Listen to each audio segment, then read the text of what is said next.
Bienvenue dans votre rendez-vous du mercredi, je suis heureuse de vous retrouver. Aujourd'hui, je vais évoquer avec vous un sujet que j'ai évoqué en guidance sur mes rendez-vous quotidiens de TikTok. Le sujet, c'était de s'éloigner des personnes toxiques, des personnes nocives, des personnes qui nous rabaissent en permanence et surtout de les tenir à distance de nous. Et j'ai eu un commentaire très intéressant justement qui me disait mais comment on fait quand on vit justement avec des personnes toxiques et qu'on ne peut pas faire autrement, parce que quand on est des fois un enfant, on vit avec des parents qui peuvent être toxiques ou simplement avec un conjoint ou un autre membre de notre famille qui peut être toxique. Donc comment faire? J'ai pas de solution toute faite. Tout ce que je peux déjà vous conseiller, c'est en premier lieu d'éviter de tout raconter. Si vous racontez tout ce que vous voulez, tous vos nouveaux projets aux personnes qui sont autour de vous et qui sont nocives et toxiques, forcément, elles feront en sorte de vous rabaisser. Elles feront en sorte aussi de vous éviter à la réalisation de vos souhaits, de vos désirs. Et c'est pas évident parce que vous vivez quotidiennement de la négativité. Quotidiennement, on va vous répéter que vous n'êtes pas à la hauteur, que vous n'êtes pas capable de réussir, que de toute façon vous êtes limité, que comme ce sont soit vos parents ou votre famille, ils savent très bien que vous êtes limité, que vous n'en avez pas les capacités. Et tous les jours, vous êtes baigné dans cette toxicité horrible et atroce qui finira par vous bloquer à vie et pour vous freiner.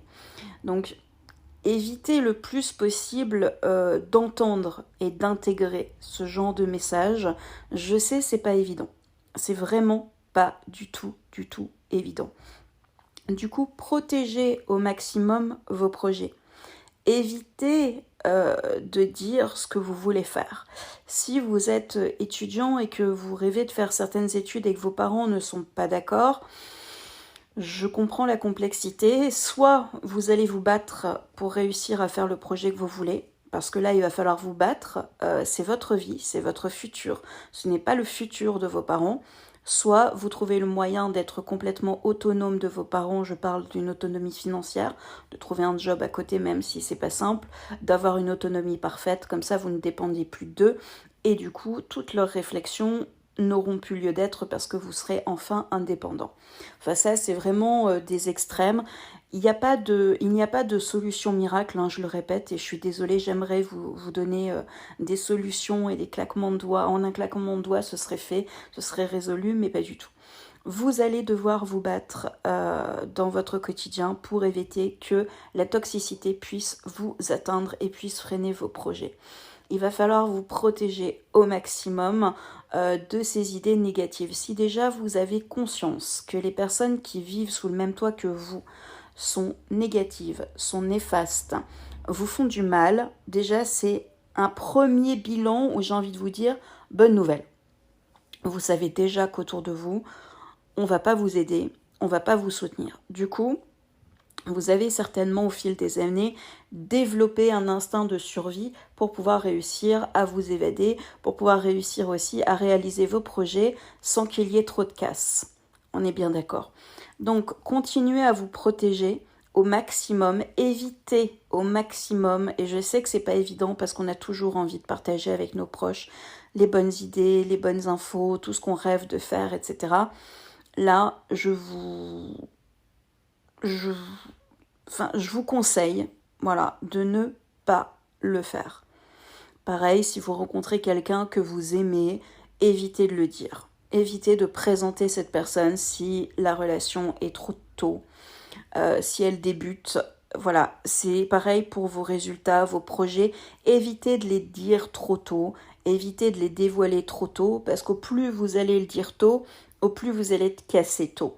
Et du coup, ce sera plus compliqué. Par contre, si vous ne le dites pas trop, que vous faites vos preuves, que vous voyez que vous pouvez réussir, que vous voyez que ça avance, que vous voyez que ça évolue, que vous prenez un petit peu plus confiance, là, vous allez pouvoir vous installer dans votre, dans votre confiance, dans votre confort personnel. Et même si on vous dit que vous n'êtes pas fait pour ça, vous savez par vos résultats que c'est le contraire. Donc, essayez le plus possible quand vous vivez avec des personnes négatives, des personnes nocives, de vous accrocher, de vous dépasser et surtout de vous dire qu'ils ont tort. Finalement, même des parents ne connaissent pas parfaitement leurs enfants. Il y a des parents qui arrivent à savoir ce que leurs enfants peuvent penser ou faire. Mais un parent ne peut pas vivre la vie de son enfant. Voilà, c'est important à dire si vous êtes un jeune adulte, un adolescent et que vous avez ce besoin de vous réaliser à l'envers, on va dire, de ce que votre parent vous souhaite, c'est pas grave, c'est votre vie, prenez-en conscience. C'est pas votre parent qui va vivre votre vie, ça c'est important et c'est aussi un argument que vous pouvez avancer pour arrêter ce parent nocif hein, et ce parent qui veut vous obliger à faire ce que lui a envie de faire en disant que vous avez votre propre vie, vous avez votre propre avenir et que votre avenir n'est pas l'avenir de votre parent. Votre parent ne vivra pas votre vie. Et ça, il va falloir quand même lui dire régulièrement pour que votre parent puisse prendre conscience qu'à un moment donné, l'éducation qu'il vous a donnée, l'influence qu'il a eue dans votre vie, eh ben c'est terminé. Parce que quand on est un parent, on va guider nos enfants quand ils sont petits, on va vous obliger on va vous interdire de faire telle et telle chose, on va vous dire ce qui est bien pour vous parce que vous êtes un enfant. Mais le truc, c'est qu'après, vous allez grandir. Et une fois que vous grandissez, vous commencez à prendre des chemins différents de ce que souhaitent vos parents. Et ça, vous êtes complètement libre de le faire et il faut le rappeler à vos parents.